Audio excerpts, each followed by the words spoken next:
这是一个人人都能觉醒的时代，而我却觉醒了人人都羡慕的能力，不仅能用断剑杀穿千军万马，还能使用所有禁忌魔法。一个世纪前，世界各地都陆续出现了许多恶魔之塔，无数恶魔从中飞出，给世界带来了无尽的灾难。在这些强大的恶魔面前，人类毫无胜算。直到人类即将灭绝之时，第一代觉醒者出现了，他们一个个所向披靡。为了阻止怪物从塔里出来，他们多次攻进塔中，这是人类被另一个维度入侵的第一次胜利。而第一代觉醒者被人们称之为英雄，而他们的遗产被纪念在英雄陵园中。图书馆中，我正在兴致勃勃地翻阅着英雄们的事迹。无需念咒语就能吟唱任何法术的魔法师，只用一根树枝杀穿了1万军队的剑客。在如今，他们已经被称为传说中的觉醒者。我的梦想就是像他们一样，留下属于自己的传说。如今手上也出现了被选中者的印记，我一定能成为觉醒者，就像英雄他们一样。而不幸的事情还是发生了，今年是我第3次的资格考试，如果今年再次失败，就再也没有机会成为觉醒者。然而老天还是开了个玩笑，全班人都为通过了资格考试而欢喜，只有我看着手机上落选的通知，沉重的阴霾笼罩全身，眼角出现丝丝泪花。前辈，我们要去参加入学庆祝会了，你这觉醒者的耻辱就负责打扫教室吧，至少还能清理一下垃圾不是？似乎永远成为不了觉醒者了，这就是现实与梦想的区别吗？手上印记更像是个疤痕，让他痛苦不已。就在这时，班里的男生突然出现，快到学校门口来。原来3年前的同学海琪，如今作为1级觉醒者回到校园接受采访，在记者面前表现得大方得体，对我的迟到表示理解，不断地述说着他曾经对我的帮助。可实际上，他现在连我的名字都想不起来，还是靠同伴提醒才记起。而我们在一起的时候，也没有什么所谓的帮助，有的只是拳打脚踢，从来不把我当人看待，甚至还把钱都拿走。而今天，海琪居然要求他一起参与拍摄采访，目的是什么？我才不要参与他的拍摄采访呢！我绝对不要给他当背景板。就在我打算离开这可笑的拍摄时，你的资格考试又失败了吧？即使浪费你这一天，又有什么可在意的？我回忆起3年前的痛苦，不知不觉就默默承受下来，强颜欢笑地配合着采访，说着违心的话语。我很感激海琪同学。然而采访结束后，也不会有人记得我的名字。此刻我终于明白，即使你是邪恶的化身，只要你拥有力量，每个人都会站在你这边。就在这时，海琪和他的2个同伴走向我，邀请我今晚一起去英雄陵园。只要我去了，他就会向协会请求给我1次补考的机会。海琪表示这样做只是为了提高自己的知名度，具体安排等到了再说。我虽然对此表示怀疑，尽管我非常讨厌他们，但是我没得选择，这是我唯一的机会，这一次肯定能行。原来海琪拍摄的最后一站也在英雄陵园，在拍摄完其他人都走后，海琪独自来到陵园的深处。找到入口了吗？只见他的2个同伴正在这里挖掘陵墓的真正入口。就在这时，我也刚好来到这里，看到这一幕，怒骂道：你们是不是疯了？你们知道这里面埋葬的是谁吗？海琪不屑地踩碎了地上的石块，当然，不过那只是历史的腐蚀罢了，我根本不在乎，我只想要里面的宝物。听到这，我呆愣住了，想到初代觉醒者的英雄事迹，我的偶像，还有我的梦想，我彻底疯狂了，立马冲了过去，想要狠狠地胖揍海琪。然而海琪只是轻轻侧身就躲过了我的攻击，然后在我的腹部狠狠地来了一拳，猛烈的重击让我口吐大量鲜血，捂着肚子不断地在地上翻滚，感觉视线都开始模糊，这是要快死了吗？这时海琪的同伴也刚好找到陵墓下宝藏，只见包裹里装满了各种各样的魔法水晶和武器。海琪拿起一颗水晶欣喜莫口，这光芒居然是水晶自主发出的，这下我要发财了。海琪提起我的衣领，说出了叫我来的真相。你是不是很奇怪，为啥我要骗你过来？因为我听说你一直在图书馆里查阅初代觉醒者的事迹，刚好可以给我们当替死鬼。你因为资格考试失败，心灰意冷，终于决定偷走陵墓中的宝物，然后第2天消失的无影无踪，你光辉的事迹就会出现在第2天的头条新闻上。你觉得这个故事怎样？再见了。说完，海琪就松开了手，而我不甘又愤怒地看着，发不出一丝声音。我就要这样死去了吗？每天的训练，做过的测试，一切都毫无意义，没有人会记得我。就在这时，水中亮起了道道光球。当我睁开眼睛后，发现周围光球渐渐凝聚成圆影，原来他们是初代觉醒者的阴魂，代表着各个领域的巅峰。而此刻我手中的印记发出了阵阵光芒，他们也发现了我手中的印记居然是虚无属性，它不会觉醒任何技能，但在另一方面，它可能表现出任何你从未想象过的力量。你可以从我们之中挑选一位，并与之立下契约。弓箭、魔法、剑术、体术，无论你选择谁，你都将从中获得无比强大的力量。虽然我想要和他一样成为人人敬畏的 A 级觉醒者，但我想要这世界上无与伦比的力量压倒一切，足以抹去我遭受的所有羞辱。所以我选择全部。我想要你们所有人的力量，给我一切。就在他们以为这是不可能的时候，手中的印记再次发出耀眼的光芒。下一秒，所有的英灵都被吸入印记空间内。而此刻，在外面的海七等人正准备离开，突然水中喷出巨大水柱。正当海七等人疑惑之时，我全身泛着蓝光，慢慢的漂浮在他们头顶，很快落在他们面前，冰冷的看着他们。他们只觉得我像一只蟑螂一样顽强的爬了上来。我轻轻的捡起了脚下的一根树枝，然而在他们看来何其可笑。难道你想用一根树枝回击我？而我对他们的嘲笑不予理会，只是轻轻挥动几下，适应着身体的变化。海七渐渐开始不不耐烦，对身边的兽猴下达命令，立刻砍下他的脑袋。随即手中魔法印记亮起，虚空中幻化成一把利刃。原来兽猴已经成为1级觉醒者剑士，自觉的杀我简直小菜一碟，于是举剑向我砍来。瞬息间，我们就身为交错，兽猴脸上还带着那自信的微笑。然而下一秒，身体上出现道道剑痕，随即发出撕心裂肺的惨叫。其他2个人看得目瞪口呆，都难以置信这样的结果。你有点弱呀，接下来轮到谁了？胖子见状，慌忙的对我使用魔法攻击，马里后，毁灭的凝视。而我只是轻轻的伸出一根手指，指尖上不断凝聚着金色光芒，一道金色的雷电就劈向了胖子所来。这怎么可能？他根本没有念出任何咒语。一阵硝烟过后，胖子已经躺倒在地上，毫无生机。不可能，树枝当剑，不用咒语的魔法。海奇想起了传说中的剑客，一根树枝杀穿了1万人的军队，还有可以使用真理的魔法，不用念咒就能施展任何法术。如今这些故事只是被人当作传说而已，没有几个人相信是真的。没想到曾经的传说居然出现在眼前，这让他根本不相信眼前发生的事情。然而他不知道的是，初代觉醒者的106位阴灵现在都住在我体内。白日，你践踏我的尊严，在世间留下你的传奇，但今夜你将铭记属于我的全新神话。我看着自己身体上的变化，也感到难以置信，感觉全身充满了力量。我所敬仰的英雄们，现如今居然正在我的虚无印记中。看他们的样子，对印记空间的环境还是挺满意的，但是好像每个人对我的身体都虎视眈眈，像是要把我吃了一样。首先出来的是我最熟悉的剑客桂木里一郎，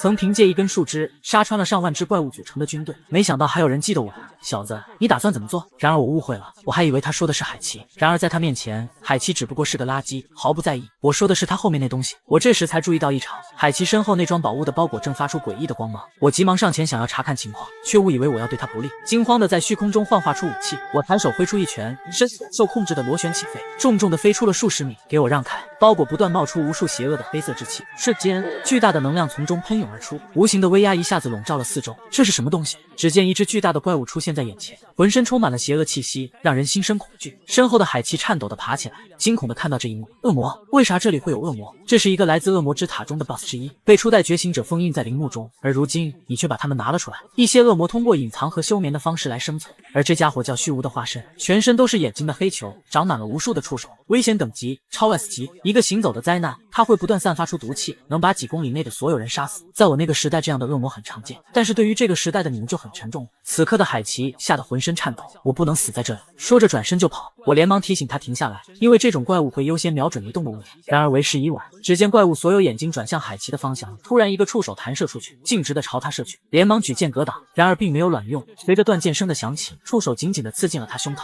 很快无数的小触手就遍布他的体内，不断吸食他的生命力。下一秒，全身血肉都被吸干，只剩下干瘪的身体。很抱歉，我已经提醒你了，可惜了，你没能看到属于我的神话传说。此刻市中心突然发生爆炸，一只地狱三头犬凭空出现在市区，不断破坏着。就在这时，一个男人出现在地狱三头犬面前，周围的人看见欢呼不已。太好了，是 S 级觉醒者凯莎。下一秒，地狱三头犬立马对男人发起攻击，而凯莎只是轻轻跃起，用力向地面挥出一拳，地狱三头犬就这么被一击消灭了。请问有谁知道海奇在哪里吗？就在凯莎打算用电话联系的时候，一股恐怖的威压突然降临，回头查看才发现，这个威压覆盖了整座城市，现场除了他以外的所有人都趴着地上动弹不得，绝对不会有错，连1级觉醒者都无法抵御这股威压，至少是 S 级的怪物。而威压的来源居然是英雄陵园，陵园中海奇居然想要盗窃英雄陵园的宝物，将封印怪物的魔法水晶带了出来。虚无的化身，全身都是眼睛的黑球，长满了无数的触手，危险等级超 S 级。看到怪物的海奇也不管什么宝物，转身就跑。然而怪物一个触手弹射出去，径直的朝他射去，触手紧紧的刺进了他胸膛，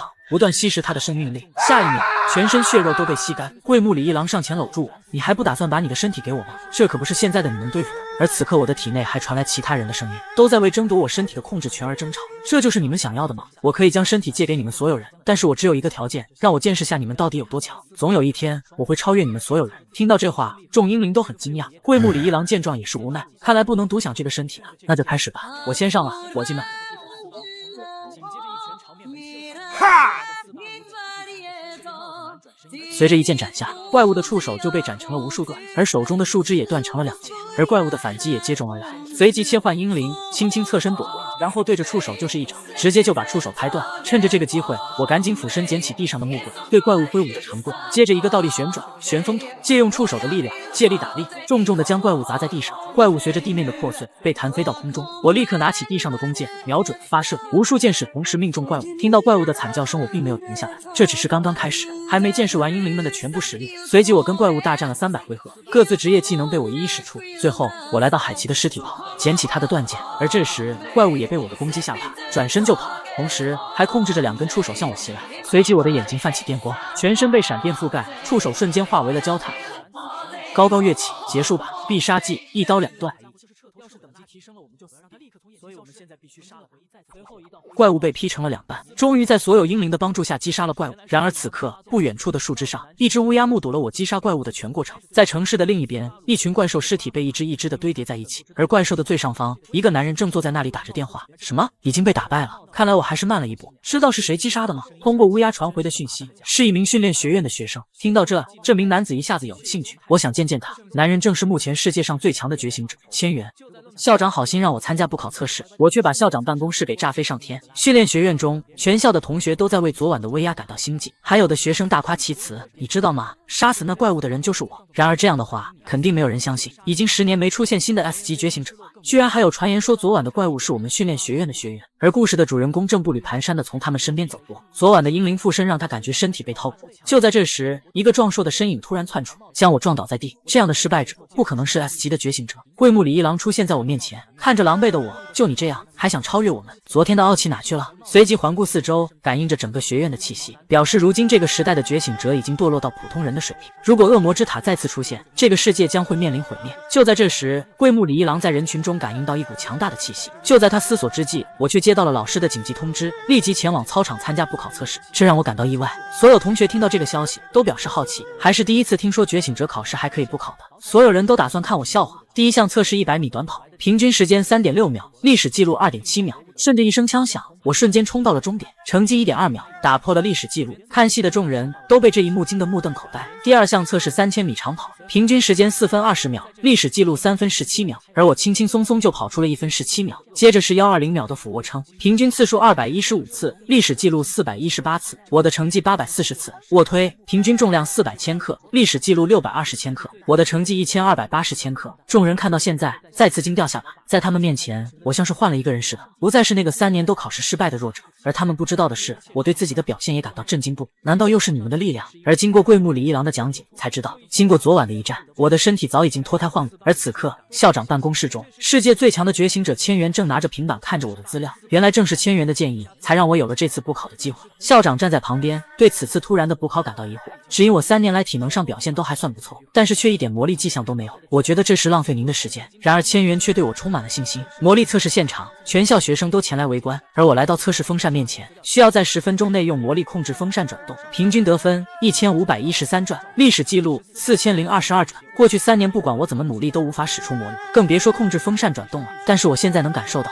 它就在我的周围，不断的进入我身体，而且我似乎能够通过呼吸控制魔力进出的速度，然后将魔力汇聚在手掌中注入，随即风扇缓缓转动，风扇如同我的手脚一般任我驱使。随着我的魔力不断输出，风扇转速越来越快，计分表也在飞速跳动，一股强大的飓风生成，现场一片混乱。下一秒，巨大的风扇爆炸开来，高速旋转的扇叶竟然脱离地面弹射出去。我携着强大的气势冲向了教学楼方向，直冲校长办公室。下一秒，一声巨大的爆炸声响起，烟尘过后，扇叶也静静地卡在教学楼中间，而校长早已被吓得口吐白沫，晕死过去。只有千元和他的秘书淡定地坐在一旁。看来我找到了一个能成长到和我一样高度的人，真是太让我兴奋了，哈哈哈。而操场上的我难以置信地看着自己，这是我做的。考官慌忙公布我通过了测试，成为了一名真正的觉醒者。同学们见状也为了见证历史的一幕，欢呼雀跃。我终于通过了考试，3年的努力没有白费，终于为梦想迈出了第一步。桂木里一郎早已预料一般，经过昨晚的战斗，我体内的潜能被唤醒，虚无印记的主人怎么可能是普通人？我们已经等了1个世纪，你也许就是能实现我们心愿的人。就在这时，一股强大的能量从天而降，烟尘过后，千元从中走出。我看到眼前之人，惊讶不已，是这个时代最强觉醒者千元。为什么他会在这里？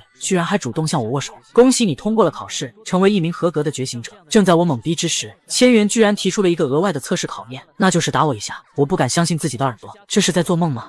自9岁起，他便是怪物杀手，巅峰之上，斩怪无数。如今23岁的他，已经是全世界公认的最强觉醒者。传闻他曾一己之力平定10年前的大混乱，并在5年前9州疫情肆虐时力挽狂澜。对大家来说，他就是一个活着的传说。我只是刚刚觉醒的新人，但是他却要我揍他一顿。比赛规则：1分钟内，你只要攻击到我1次就算获胜，且你可以使用任何武器，我每10秒攻击你1次。说着，千元就变出一堆武器让我选择。别担心，我的身体比这些刀刃还坚硬，你可以放心攻击。手指一滑，就将手中的长刀切成了2半。看到这一幕，我紧张不已。我真的能赢吗？在我一脸懵逼的时候，桂木李一郎却兴奋不已，想要我再次把身体借给他。但我想试试靠自己的力量获得对方的认可。倒计时开始，我立即拿起地上的一把长刀，拔刀向着千元冲去，举起，重重的劈下。千元只是轻轻侧身就躲开了。恶魔之门涌现出无数魔鬼不入人间，试炼之门可使人类获得超凡的力量。世人把他们称之为英雄。我不断挥舞长刀，却始终不能碰到他。围观的同学都兴奋不已，不愧是最强觉醒者，居然能在躲避攻击的同时，还能一直盯着手机，左突右击，上挑下劈，均未奏效。我不甘心地问自己，为何连一次都触不到他？就在这时，第一个10秒来了，一根手指出现在我眼前，随即就是一记脑瓜崩。幸好我本能地歪了下头，强大的能量擦身而过。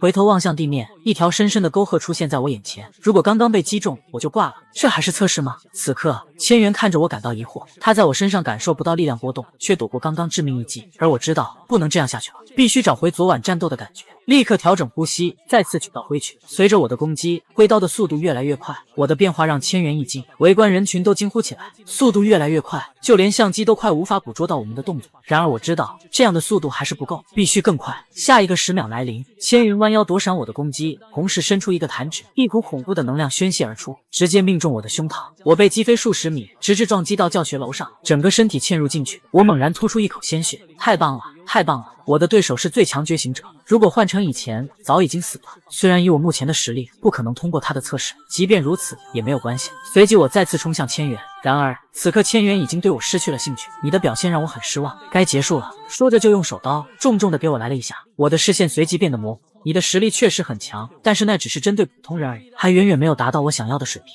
很失望没有看到昨晚那股强大的力量。千元打着电话转头离开。就在这时，一股恐怖的波动从身后传来，我裹挟着强大的能量再次站了起来。还没结束呢，现在才刚刚开始。黄头小子，希望你能让我玩得开心点。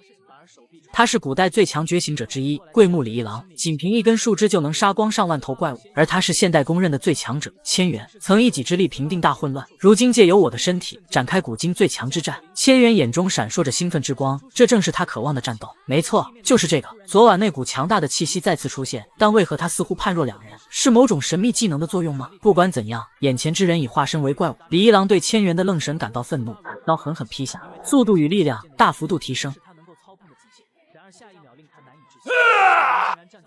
恐怖的剑气划过，险象环生，教学楼因此遭殃，学生们四散逃窜。千元对我的变化感到困惑，不仅是因为我速度和力量的提升，而是我原本拙劣的剑法，如今却如同身经百战的剑客，能预判敌人的动向，剑法如同激流般变化莫测。这样的实力确实能够击败 S 级怪物。40秒过去了，千元兴奋地挥舞手刀，向着李一郎重手之下。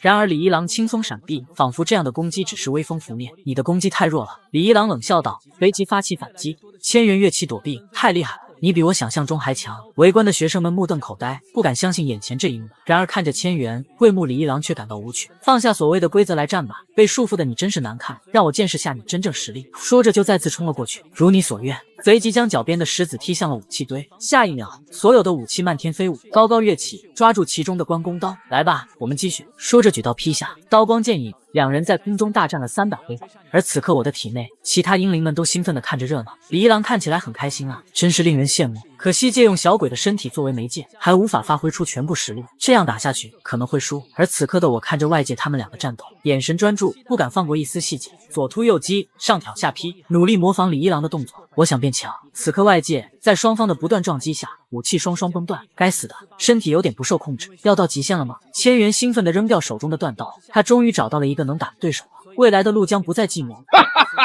还有10秒，李一郎瞥向后方，在那里，随即向教学楼方向跃去。2楼的壮汉一脸茫然，不知为何向自己这边而来。李一郎迅速夺过长刀，借用一下，千元紧随其后，对着教学楼方向就是一拳重击。教学楼再次爆炸，但愿那群无辜的同学没事。从烟尘中冲出，两人在墙壁上再次展开激战。教学楼被打得千疮百孔，千元越打越兴奋，战斗到校长办公室外，想要拿刚刚的扇叶当武器。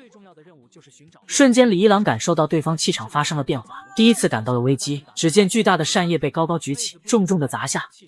突然一张剑气组成的蛛网浮现，李一郎的绝技碎裂斩，瞬间扇叶被切成了无数块。千元惊讶地看着眼前这一幕，简直太棒了！就在李一郎打算乘胜追击的时候，手中的长刀却分崩离析，而正上方千元裹挟着能量的右手，准备对着李一郎使出最后一击。59秒，此刻在半空中的李一郎已无能为力。就在这巨大能量轰击而来之时，我再次拿回了身体控制权，高高跃起，在我眼中，动作变得如此缓慢清晰，手掌轻轻擦过对方的手背，攻击也随即偏移。李一郎和千元都难以置信地看着这一幕，而作为代价，我的整个手臂都废掉，但我还有左手，这就是我的最后一击，带着仅剩的力量，重重地砸向千元。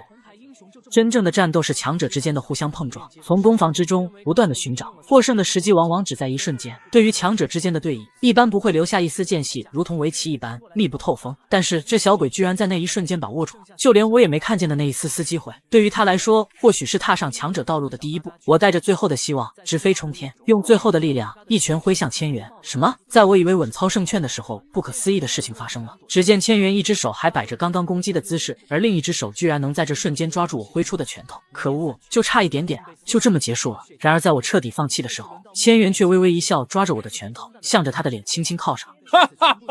恭喜你合格了！我都惊呆了，还能这样？震惊过后，我虚脱的晕了过去。全校同学见到这历史性的一幕，都欢呼不已。那个万年吊车尾居然打中了最强者千元。当我醒来之时，惊讶的发现竟然是千元的同伴林正在帮我疗伤。你最好先别动，你的手臂伤的比较重。还有，恭喜你通过了测试。听到这，我惊讶的坐了起来。合格了？我真的有打到千元吗？这么快就忘了，有点过分哦。原来千元就在旁边微笑的看着你，确实合格了。然而我回想起来，能跟千元打得有来有回的那个是李一郎，而只有最后那一击才是我自己。然而还被千元轻松挡住了。这时千元却说他最后那一击躲避的太棒了，我这是被认可了吗？还有这个测试合格后会有什么事情吗？我不是说过了吗？只要合格了就让你成为我们的同伴。然而旁边的林似乎对这词很不满。同伴？此刻我一脸懵逼，你之前好像没说呀。千元看着教学楼上的众人，表示这里不是说话的地方，晚上我去你家详细交流关于我们的真正敌人，到时候很想知道你会如何选择。晚上我躺在床铺上回想千元的话，我们的真正敌人，自从恶魔之塔出现后，大量的异次元怪物从中飞出，我们的敌人不是那些怪物吗？除此之外还有什么？正在我胡思乱想的时候，楼下传来动静，是千元来了。我立马下楼准备迎接，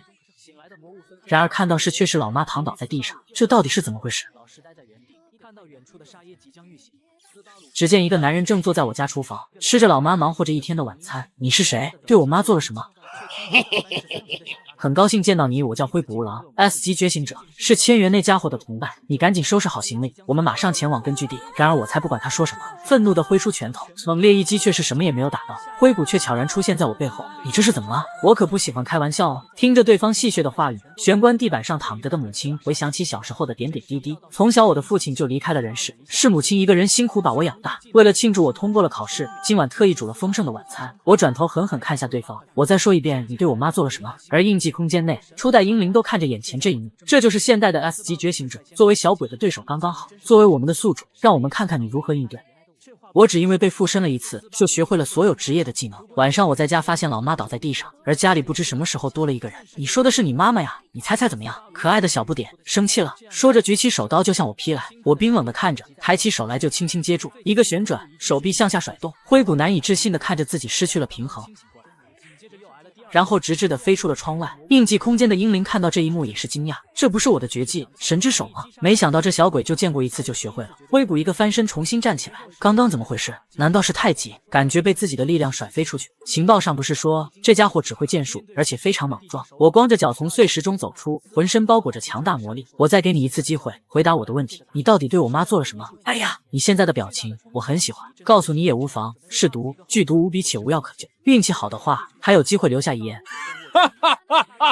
我想知道你为什么要这么做？你不是千元的同伴吗？你是傻瓜吗？你不是我的同伴，只会变成我们的木偶。像你这么天真的人，很容易被人抓住弱点的。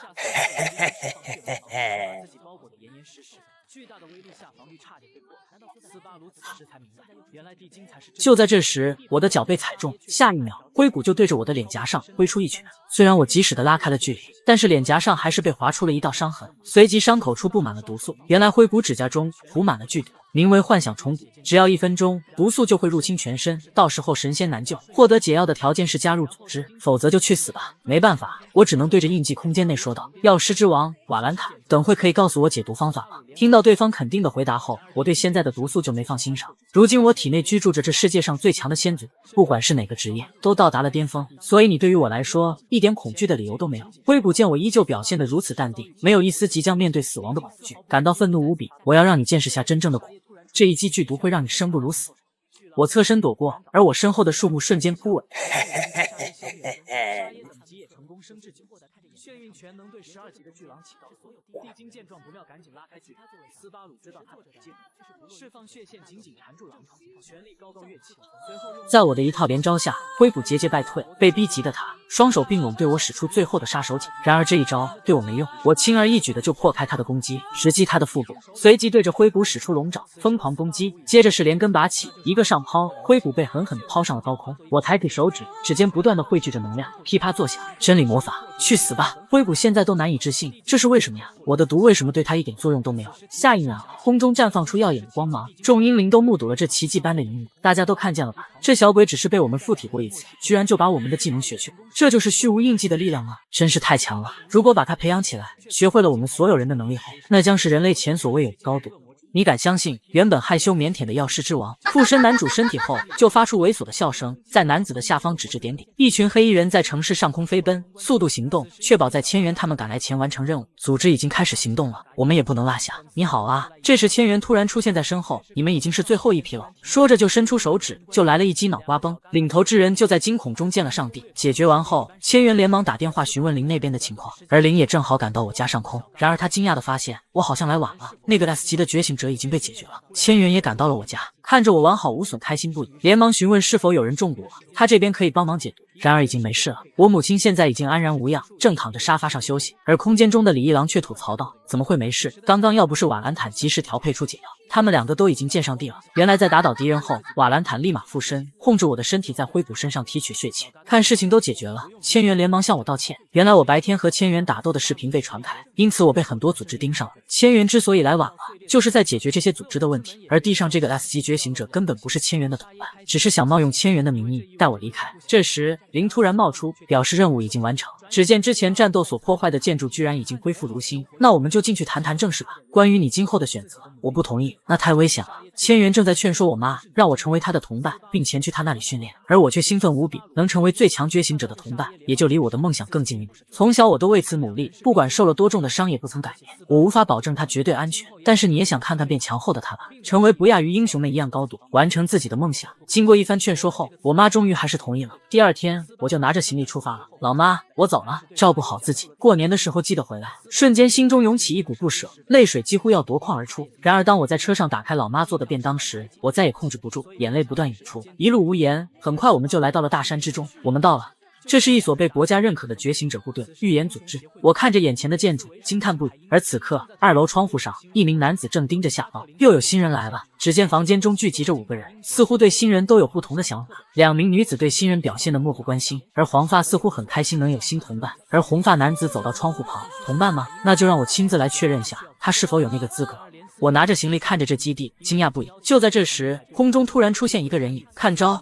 这是前往英雄协会。不错呀，能正面接下我这一击，看来还是有点意思的嘛。说完一个后跳，稳稳落地。请容我做个自我介绍，我叫燕太郎，是预言组织的一员，和你同期哦。我看着眼前这人，一脸懵逼，而千元站在旁边欣赏着眼前的这一战。下一秒，燕太郎再次向我袭来。话说你刚刚说的同期是什么意思？还不知道啊？那我一边战斗一边给你说明。首先是关于预言部队的创意，你还真要一边战斗一边解说呀？这不是很好吗？节省时间。话说你叫什么名字？神指蛮蛮。那么蛮蛮，那我就跟你说下，你知道觉醒者的工作吗？不就是消灭从空间裂缝中冲出的怪物吗？答对了。但你知道除此之外还有什么吗？10年前的万魔宫大混乱，5年前的九州大灾变，你知道是什么原因吗？难道不是大裂缝造成的吗？对，这就是你在训练学院中所能知道的原因，但这只是对外公布的假象罢了。士兵突然拔刀砍向沙耶，斯巴鲁瞬间释放血，挡住了这突然的一击。反应过来的沙耶一拳将骷髅打落，成功消灭了第1支骷髅士兵。真相是，这些都是来自异次元的入侵行动。数百年前，恶魔之塔突然出现，就是来自异次元的第1次入侵。而到如今，背后之人在不断对我们世界进行试探，原因不明。但是如今这个年代，觉醒者比塔时代弱了很多。拥有堪比先祖们能力的觉醒者少之又少。为了抵御异次元入侵，于是就有了预言部队。那些拥有预知能力的人，每当发现灾难再次出现，被选中之人就要迎头而上，解决危机。而我们就是被选中之人。从今天开始，你也是我们中的一员，能连续挡住我的飞踢，同期中你也是第一个。欢迎来到预言部队。就这样莫名其妙的战斗过后，我得到了对方的认可。同期的其他人正站在房顶，目睹了刚刚发生的事情。然而下一秒，他们突然消失不见。看来不亲自验证，他们是不会认可你。彦太郎热心地领着我前往宿舍。夜晚，我坐在床上，思考着白天彦太郎的话：我真的能战胜异次元的幕后黑手吗？一股不安笼罩心头。不要胡思乱想。众英灵们突然出现在我眼前，你现在能做的就只有不断变强。我们商量好了，决定把你培养成人类最强觉醒者。不管是那个千元，还是我们这些初代觉醒者，都没有成为人类最强觉醒者的资质，而你可以作为我们所有初代觉醒者的弟子。你敢相信吗？106位英灵要同时收我为徒，想把我培养成人类最强觉醒者。我感到很惊讶，之前明明只是想要我的身体，如今为啥全部改变了主意？那是因为你的身体只有一个，想要得到，那我们必须干掉其他人。没有谁能保证自己能在这大混战中取胜。而看到你和 S 级毒王的战斗，你居然能一一使出我们的绝技。尽管在威力和精度方面上有不足，但基本技能已成型。虽然不知道是不是虚无印记的效果，但可以肯定的是，你的天赋是吸收力比任何人都要强的能力。所以我们改变了主意，比起获得身体，培养你会更有意思。听着李一郎的话语，眼泪不知何时夺眶而出。3年里，我被认为没有任何才能的废物，从来没有人对我抱有希望，有的只有欺凌和嘲笑，甚至连名字都不曾被人记住。这样的我曾以为已经没有未来。然而，先是千元对我实力的认可，如今初代英灵们又说我有成为最强觉醒者的资质。真的可以吗？在我的人生中发生这么开心的事情，真的好吗？我憧憬的先辈们对我有这么高的期待，多年的委屈如同泉水般化作泪水涌出。就这样，我成为初代觉醒者的徒弟。从李一郎那得知，我的虚无印记中，时间和空间都变得很虚幻，特别是我睡着的时候，时空的使用要比现实更自由。从现在开始，我必须一边睡觉一边训练，且每天要在虚无印记中训练100小时，属于我的修行开始了。拜托了，老师们。第二天，我一早起来就碰到了一起洗漱的彦太郎，看到我无精打采的样子，打趣道：“昨晚是不是没有睡好？”然而当他仔细望向我时，他惊讶地发现我今天的气息发生了变化，魔力在身周缠绕。下一秒，彦太郎就向我飞踢而来，而我只是轻轻弯腰就躲了过去。肚子饿了，我先去食堂了。说着我就离开了，留下彦太郎一脸疑惑。他刚刚的脚踢速度比昨天的更快，然而我却更加轻松地躲了过去。来到预言食堂，彦太郎领着我坐到了长发少女的对面。当我看清楚对方的面容后，才发现这不是昨天在屋顶上围观中的一位吗？对方好像对我很不友好，对我的自我介绍也熟视无睹。新来的，你的名字我没打算记住，如果我认可了你，自然会叫你名字的。现在我接到了一个预言任务，有胆量就跟我来。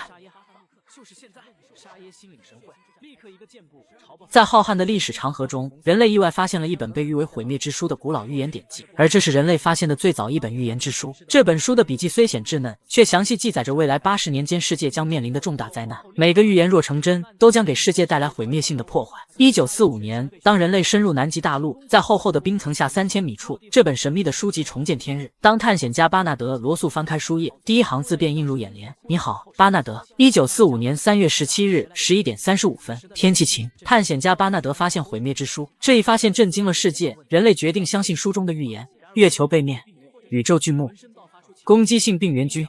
每一个预言都如同悬在人类头顶的达摩克利斯之剑。为了阻止这些灾难的发生，人类成立了专门的预言组织，对每一个线索进行收集与分析。预言中的灾难被分为4个等级：3级，一个或多个地方的破坏；2级，一个国家或者大陆的大范围灾难；1级，能影响全球范围的剧烈变化；特级，确定了能摧毁世界的大灭绝。特指毁灭之书中的预言。受长发少女的邀请，我和彦太郎加入了此次预言任务。3人小队迅速抵达目的地，只见街道中央裂开了一道中等规模的空间裂缝，我们3人径直朝空间裂缝处走去。凯莎见我们到来，连忙劝阻道：“这里很危险，普通人请立即离去。”今日的预言为3级，空间裂痕是中等规模，预计是 B 级。根据3级书籍黄色诗篇中的预言，裂缝将会越来越大。下一秒，裂缝真的扩大了许多，从中走出数头 A 级狼人。凯莎随即摆出战斗架势，对准魔物方向就是一拳。然而数量太多，现场的众多觉醒者还是不敌，只剩下凯莎一人艰难抵挡着。而空间裂缝中传出更加恐怖的气息。就在凯莎为此犯愁的时候，看见我们3人朝着战场中央走去。只见长发少女轻轻地抬起手，最高的炼金术，水银之枪。瞬间击穿了数头狼人，燕太郎也紧随其后，使出留步一脚一个狼人，实力之强令凯莎都感到震惊。此刻相比，凯莎这个 S 级觉醒者更像是普通人。空间裂缝中的邪恶气息愈发强烈，只见裂缝处一只恐怖的魔物即将冲出。居然是 S 级以上的魔物，兽人雷奈尔等级 S 加。燕太郎和长发少女立马发起了攻击，然而两人的攻击却毫无效果。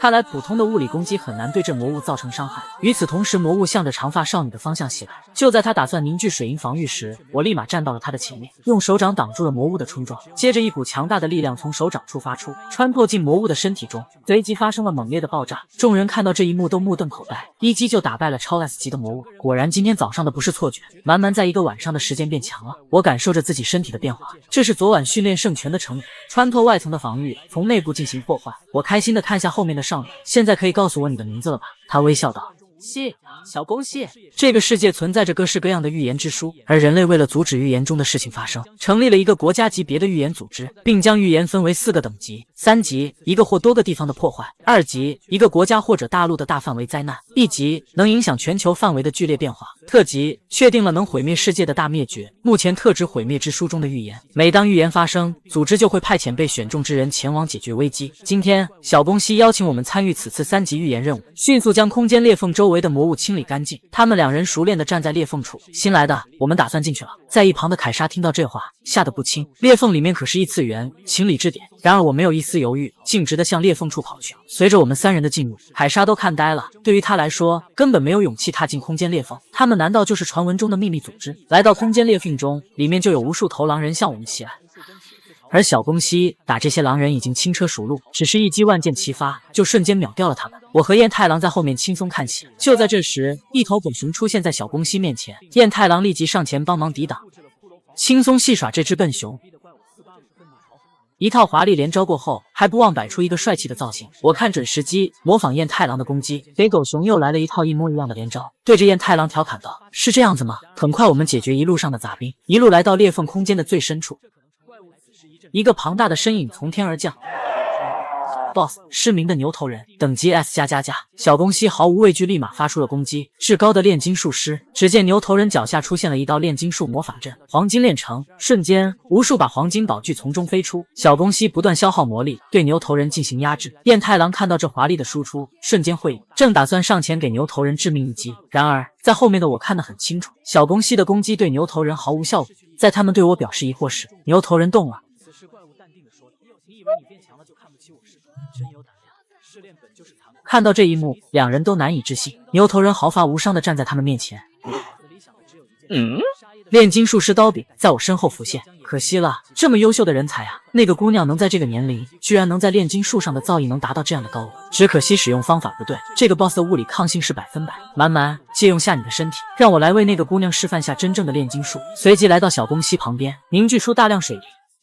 水银炼成，瞬间牛头人的下半身就被水银包裹。看到这一幕，小宫西惊讶不已：“你怎么会炼金术？而且你在做什么？物理攻击对那魔物无效，愚蠢的家伙！你的炼金术还是太年轻了。物质有3种状态，能造成伤害的不一定只有固态，比如沸腾吧。”只见牛头人身体变得通红，嘴里冒出大量滚烫的水，伴随着大量蒸汽吹拂而来。就这样，一头超级 BOSS 竟然就这样被活活烫死了。我的第一次任务就这样顺利完成，黄色诗篇中记载的3级预言被成功阻止，此次任务也顺利落下了帷幕，击败失明的牛头人，达成。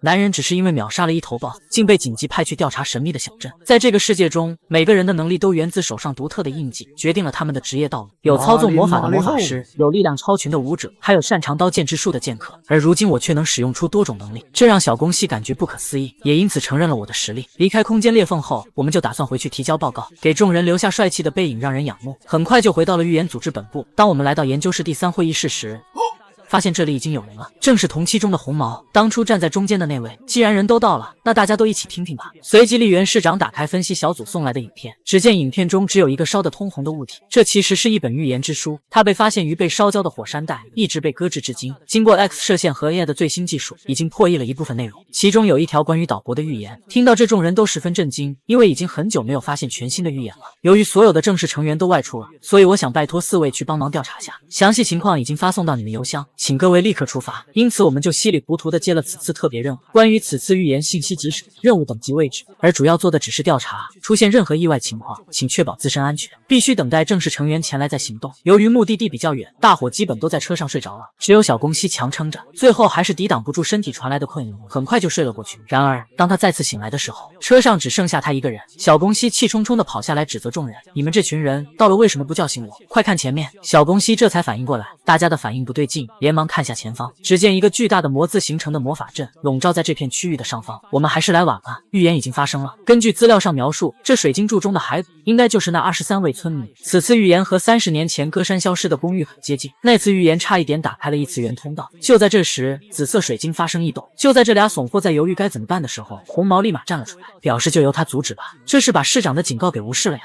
突然一股强大的魔力从他们身后爆发。没错，就是我。在天才面前，似乎没点实力都说不上话。我觉得可行，就由我们前去阻止此次危机。其他3人没想到我一个新人会这么说，希望你不要成为累赘，跟我来。说完，红毛就跳了下去。就这样，新人达成一致，纷纷跟上。而印记空间中，初代觉醒者看到外界的状况，感慨道：这气息真令人怀念啊！一股禁忌之术的气味。美丽的月色下，一块墓碑前，一只手破土而出。5代男子只是用鲜血写了一个魔字，就将自己复活在现代社会。传说在很久以前，有一名觉醒者，是当时的妖术师之首板东竞技，然而他却在太平盛世残杀了大量平民，最后败给了同是觉醒者的阴阳师。在逃亡中，他来到了一个村庄，将整个村子屠戮殆尽。虽然我失败了，但是总有一天我会再次复活，君临这个世界，成为吞噬所有生命的魔王。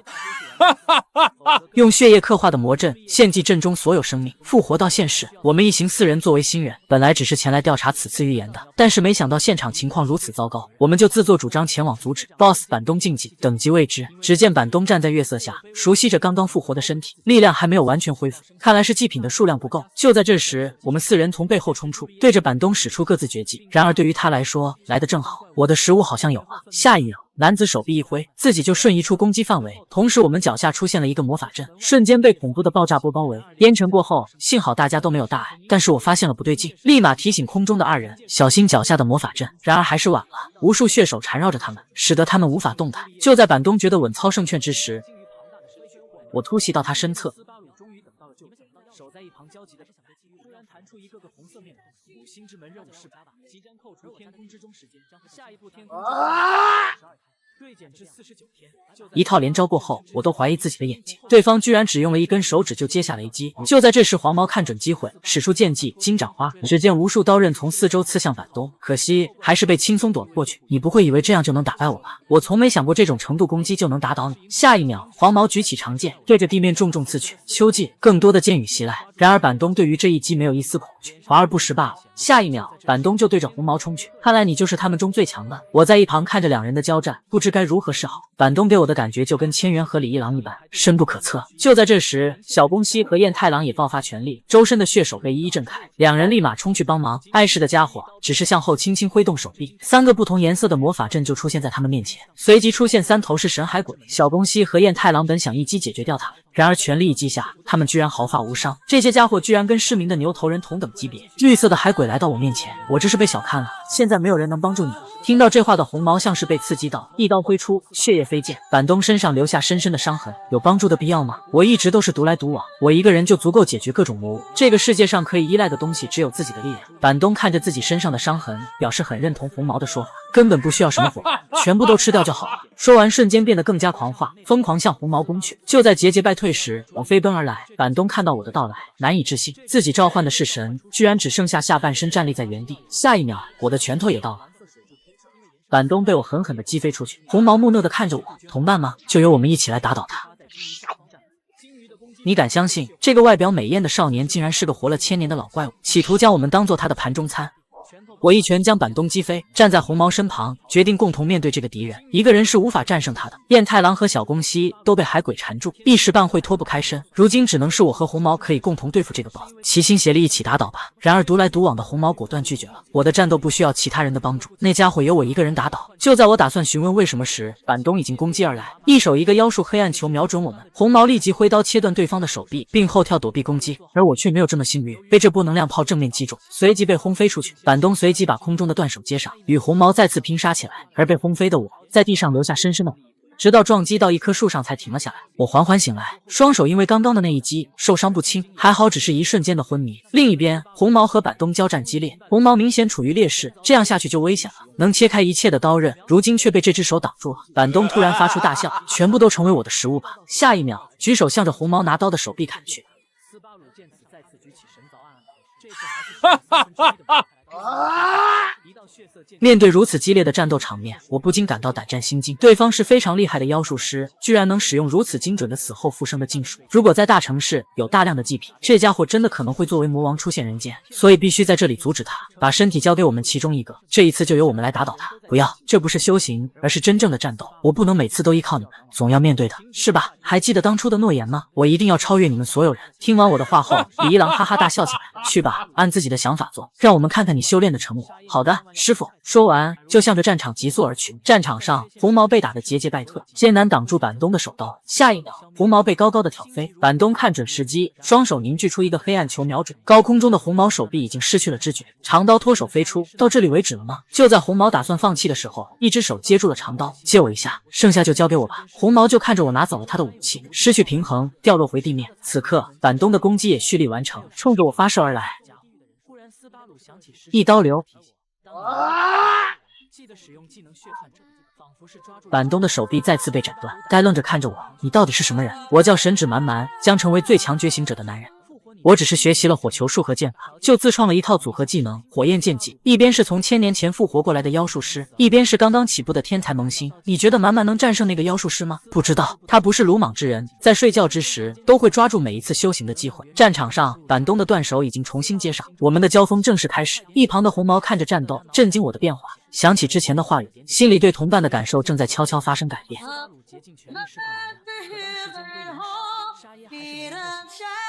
妖术记这里。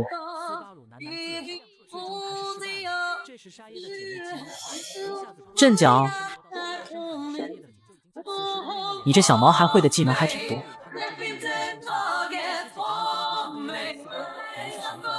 一阵爆炸过后，碎石乱飞，我立即使出在印记空间中学习的技能不法净光反射，瞬间来到板东身后。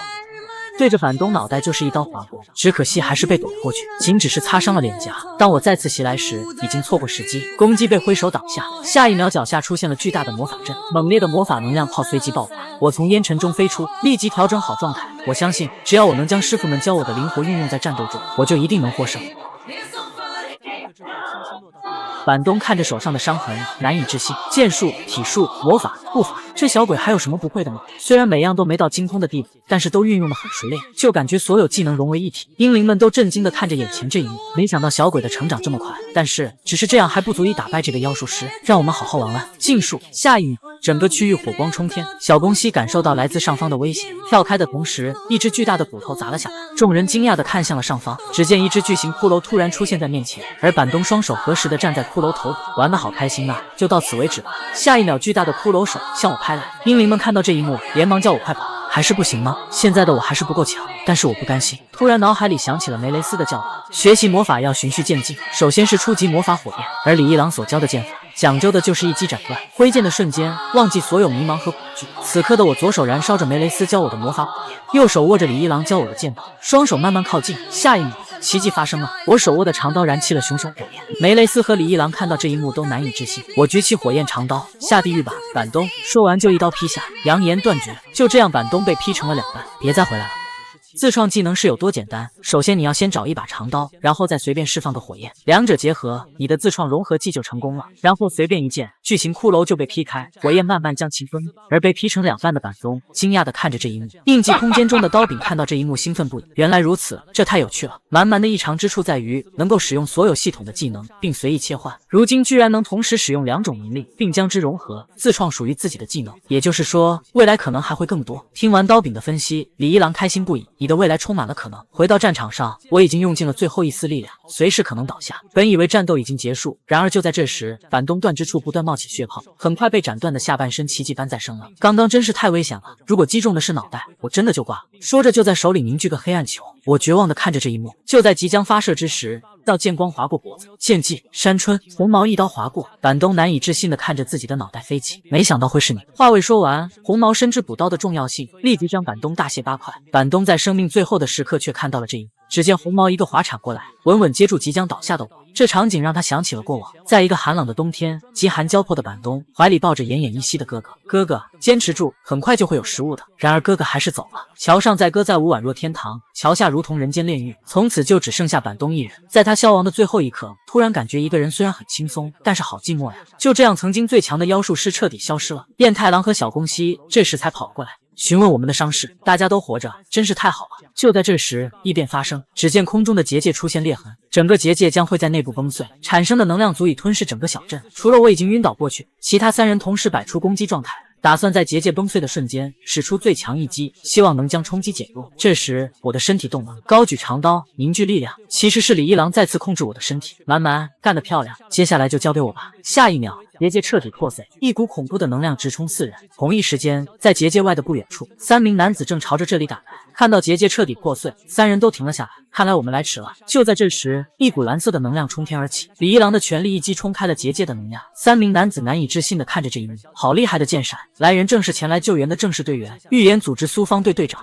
主角团打生打死才勉强解决一个准1级预言，而千元只是简单的一个螺旋丸，就将超级预言给消灭了。在秘鲁的上空，千元正坐在飞机上打电话，等级不明的预言居然被新人击破了，那真是太厉害了。而电话的另一边正是之前前往支援的苏方队队长苏方成，此刻正站在一只无头巨龙面前，像是刚刚结束战斗，最终确定等级归为2级，但是潜在的危害我认为相当于1级预言。飞机上的千元听完后开心不已，在看不到的地方，大家都在悄然成长。还有就是这次预言任务做出最大贡献的是刚刚加入不到2天的神指满满，听说是你带他来的，想问你下他是什么人？听到这的千元微微一笑，终结所有预言的人，说不定是他，我们一直期盼的存在。对面的苏方队长感到吃惊，你对他有那么大的期待吗？如果你不介意的话，要不要亲自去确认下？你快回来吧，我现在感觉好无聊。果然没有你的话是没法分出胜负的。千元听完哈哈大笑起来，然而这时耳机中却传来不合时宜的声音，目标出现了。只见飞机的正前方出现了一个巨大的身影，超级预言：太阳落山的时候 ，BOSS 自杀感染源伊施塔姆。这时怪物眼睛猛然睁开，一股恐怖的威压覆盖住整个天空。然而千元依旧淡定地打着电话：阿成，我这边要忙了。说着手中凝聚出蓝色的螺旋丸，正是千元的绝技神旋风。画面一转，我从昏迷中醒来，发现自己躺着病床上。通过旁边的工作人员得知，这里是预言组织的医务室，自己已经昏迷了好几天了。就在我还没有回过神来时，发现对面红毛正坐在那。你不会一直坐在这里看着我吧？变太郎和小宫西呢？从红毛那得知，自从任务回来后，他们就一直待在训练室，似乎很不甘心自己在任务中的表现。就在这时，红毛问出了自己最想问的问题：你到底是什么人？最后不管是斩杀巨型骷髅，还是冲散结界爆炸的能量，你的力量都是压倒性的。刚进来2天，连续击败了3级预言和潜在1级预言中的 BOSS， 还有技能的种类，最夸张的是最后的融合，我至今都没有听说过。我到底该怎么办？红毛似乎很想像我一样变强。然而这时候，突然苏方队长闯了进来，红毛看着进来之人惊讶不已：哥哥，你怎么会来这？然而苏方队长并没有打算理会自己的弟弟，径直的从红毛身边走过，来到我的病床前。我还在疑惑来人居然是红毛的哥哥时，一刀剑光闪过，苏方队长突然向我发动了攻击，幸好我及时躲了过去，跳到了后面的天花板上。我严肃的询问道：你这是在干什么？这不是一般的研修生能避开的攻击，你合格了。听到这话，我一脸懵逼，这时对方却一脸严肃道：我是预言组织苏方队队长苏方成，神指满满，鉴于你的杰出表现，让你暂时加入我的小队。听到这话的我还没有太大反应，然而红毛却难以置信，连我都还没有得到哥哥的认可，如今满满却被哥哥亲自来邀请。红毛一脸沮丧地站在那里一动不动，心中似乎把我记恨上了，而我却一脸懵逼地跟着苏方队长离开。而训练场这边，变太郎和小宫西正在疯狂对练，地板上堆满了小宫西用炼金术炼成的兵器。可恶，当时的我们居然一点忙都帮不上。就在这时，一个身影出现在门口，不错嘛，这么努力训练。千元像是刚刚度假回来，带了一堆特产分享给大家。千元先生，然而一声咆哮就把所有特产吹飞。看到千元回来的2人连忙跑过去，搞得千元都一脸懵逼。我只是离开了1周而已。然而彦太郎和小宫西一脸严肃道：我们想要变强，再也不想输给神指满满了。看着一脸认真的2人，千元感慨万分。这些孩子前几天还在闹小孩子脾气，没想到眨眼间就彼此点燃了火焰，然后一脸开心的答应了他们。这时门口又来了一位：让我也加入吧，拜托您了。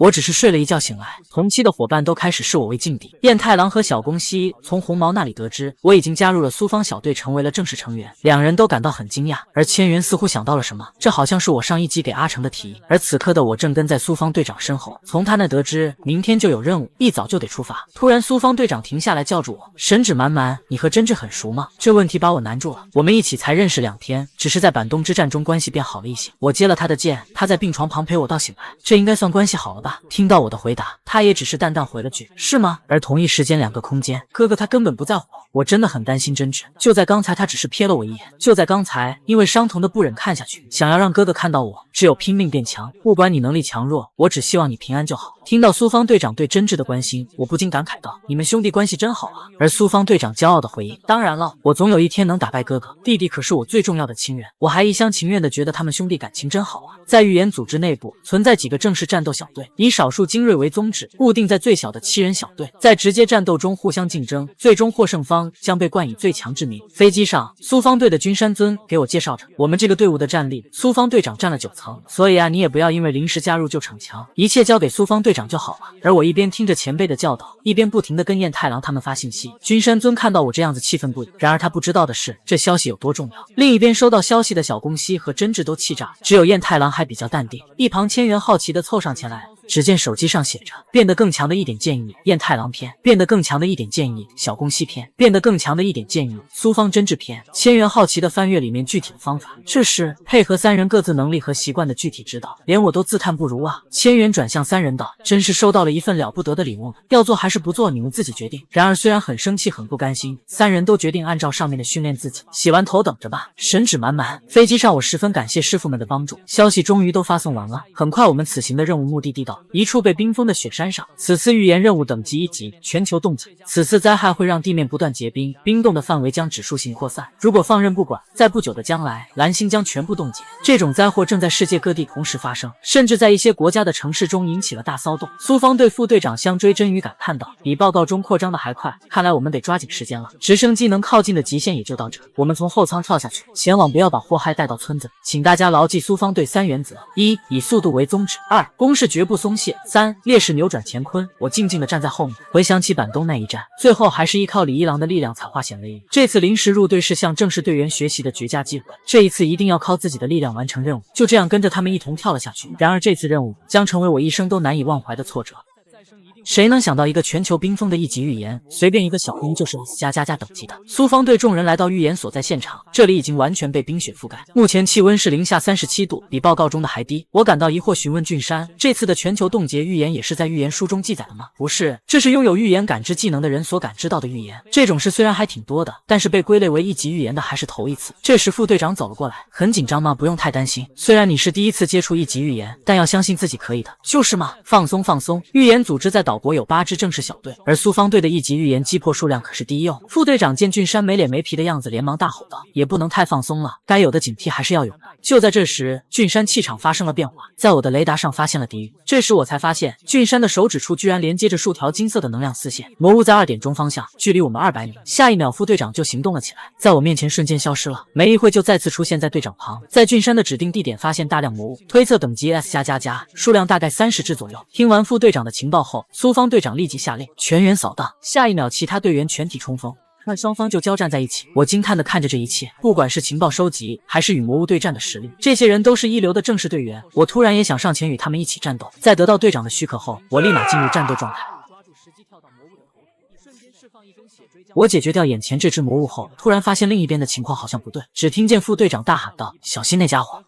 有一只强大的个体混在其中，我当机立断，再次使用我的融合技能扬言断绝。那只魔物发觉危险时已来不及躲避，瞬间就被我切成了2段。俊山回头惊讶地看着我，副队长也投来赞赏的眼神，不错嘛，小家伙。而苏方队长这边只是轻轻挥动几下，瞬间解决掉剩余的魔物。原来如此，这就是千元所看好的才能吗？夜晚，众人临时在一处冰屋中休整。俊山怎样，找到没？很遗憾，至少在10公里范围内没发现 bug 踪迹，看来只能先在这里过夜了，明天再继续寻找。而此刻，我一个人坐在外面的篝火前，想要趁机尝试下能不能学会新的融合技。一只手包裹着雷电之力，一只手凝聚水元素之力，两者相结合，就在这时，身后传来一道声音：“你还真热衷于修行啊！”这差点把我吓死。就这样，队长的到来让我暂停了修行，我们开始聊起了家常。这是我第一次在野外露营，感觉超级棒。我跟你相反，好想早点回家呀，想念我家的猫猫了。一天不吸猫就浑身难受。队长的话把我吓住了，真没想到苏方队长这么强大的人，居然喜欢猫。提到猫后，苏方队长像是变了个人似的，拿着手机坐了过来，开始给我介绍起他家的猫猫。他叫馒头，每天都会把家里弄得乱七八糟，还很傲娇，经常不肯我抱，就像真挚一样，很可爱，对吧？跟他在一起的时候能让人身心愉悦，如果和真挚也能这样相处就好。